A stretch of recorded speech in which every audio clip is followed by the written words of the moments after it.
Welcome back to my Rajashri channel. আশা কৰোঁ আপোনালোক ভালে কুশলে আছে। আপোনালোক সকলোকে পুনৰ এবাৰ স্বাগতম জনাই মোৰ চেনেললৈ লৈ আহিছোঁ মই আন এটা ৰেচিপি। আজি মই লৈ আহিছোঁ আপোনালোকৰ ওচৰলৈ লাও দি বনোৱা মুৰিঘণ্টাৰ ৰেচিপি এটা। আৰু এই ৰেচিপিটো আপোনালোকে কৰি খাব বহুতে সোৱাদ লগা হৈছিলে। গতিকে ময়ো ভাবিলোঁ আপোনালোকৰ লগতে মই এইটো শ্বেয়াৰ কৰোঁ। আৰু এই ৰেচিপিটো কৰিবৰ কাৰণে বহুত বেছি সামগ্ৰীৰো প্ৰয়োজন নহয় আৰু এইটো খাবলৈ অতিকে সুস্বাদু হৈছিলে। এতিয়া আহকচোন বাৰু আমি ৰেচিপিটো কৰিবৰ কাৰণে কি সামগ্ৰী লৈছিলোঁ। এয়া মই লৈছিলোঁ ৰৌ মাছৰে মূৰ এটা, তাকে দুফাল কৰি মই এনেকৈ আধা ভজা কৰি লৈছোঁ। আৰু মুৰিঘণ্টাখিনি মই জাতিলাওৱেদি কৰিম। এয়া জাতিলাওখিনি দেখুৱাৰ দৰে মই কাটি লৈছোঁ।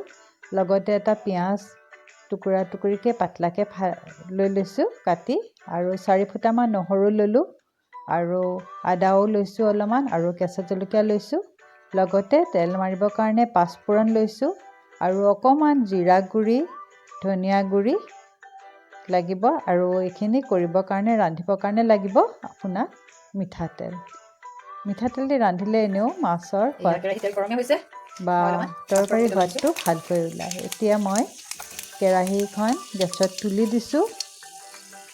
এয়া কেৰাহীত তেল গৰমেই হ'ল, আৰু লগতে মই পাঁচফোৰণো দিলোঁ, আৰু কাটি লোৱা পিঁয়াজখিনিও দি দিছোঁ তেলত।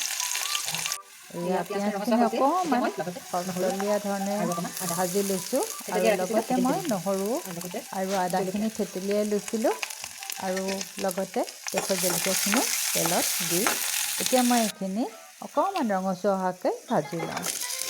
আৰু এইখিনি ভজা হ'ল, আৰু এতিয়া মই জাতিলাওখিনি মই কাটি লোৱা এইখিনি এতিয়া মই কেৰাহীত দি দিলোঁ। আৰু এইখিনি মই পিঁয়াজ আদা নহৰুৰ লগত অলপ লৰাই দিছোঁ, আৰু লগতে সোৱাদ অনুযায়ী নিমখ দিলোঁ, আৰু লগতে অকণমান একেবাৰে কম পৰিমাণত অলপমান হালধি দি দিছোঁ। যিহেতু এইখনত মই যদি জাতিলাওখিনি অকণমান সিজাত যদি অলপমান সময় লয়, তেতিয়া মই অকণমান চৌদা দিবলগীয়া হ'ব পাৰে। গতিকে একেবাৰে কম পৰিমাণতে মই অকণমান হালধি দিছোঁ।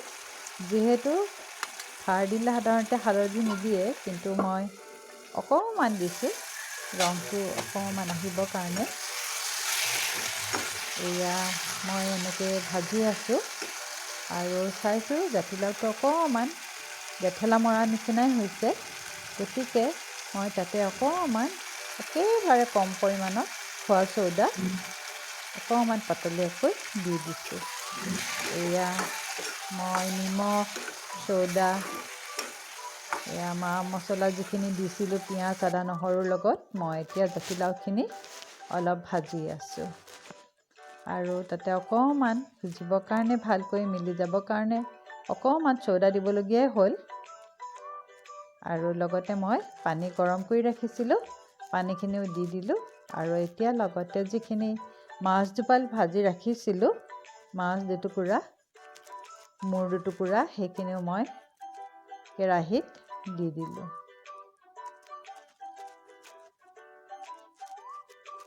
এয়া আপোনালোকে যদি মোৰ ভিডিঅ'টো চাই আছে, ভাল পাইছে, তেতিয়াহ'লে লাইক, শ্বেয়াৰ আৰু কমেণ্ট কৰি জনাব। আৰু এতিয়া মই জিৰা গুড়ি, ধনিয়া গুড়ি দি দিলোঁ। আৰু আপোনালোকে যদি জ্বলা বেছিকৈ খায় জলকীয়াও দিব পাৰে, আৰু জালুকৰ গুড়িও আপোনালোকে ব্যৱহাৰ কৰিব পাৰে। এতিয়া এইখিনি সিজিবৰ কাৰণে অকণমান ঢাকন মাৰি দিছোঁ। এয়া জাতিলাওখিনি খাৰ দিয়াৰ পাছত ধুনীয়াকৈ সিজি গৈছে। মাছৰ মূৰো ইচ্ছা কৰিলে আপুনি ধুনীয়াকৈ ভাঙিও দিব পাৰে, আৰু ভাঙি দিলে সোৱাদটো খাৰখনত জাতিলাও মুৰিঘণ্টাখনত বৰ ধুনীয়াকৈ ওলাই পৰে। এয়া এতিয়া মই অলপ অলপকৈ হেতাৰে ভাঙি দিছোঁ, যাতে ধুনীয়াকৈ জাতিলাওৰ লগত মাছৰ মূৰখিনি মিলি তৰকাৰীখনৰ সোৱাদটো আৰু বেছিকৈ সুস্বাদু হৈ পৰে। এয়া এইখিনি ধুনীয়াকৈ উতলি আছে।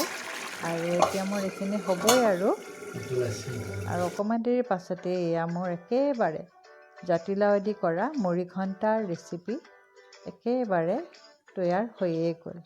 আপুনি এতিয়া ধুনীয়াকৈ গৰমে গৰমে ভাতৰ লগত পৰিৱেশন কৰক। আৰু আপোনালোকে যদি মোৰ শেষলৈকে চাই আছে তাৰ কাৰণে মই আপোনালোকক ধন্যবাদ জনালোঁ।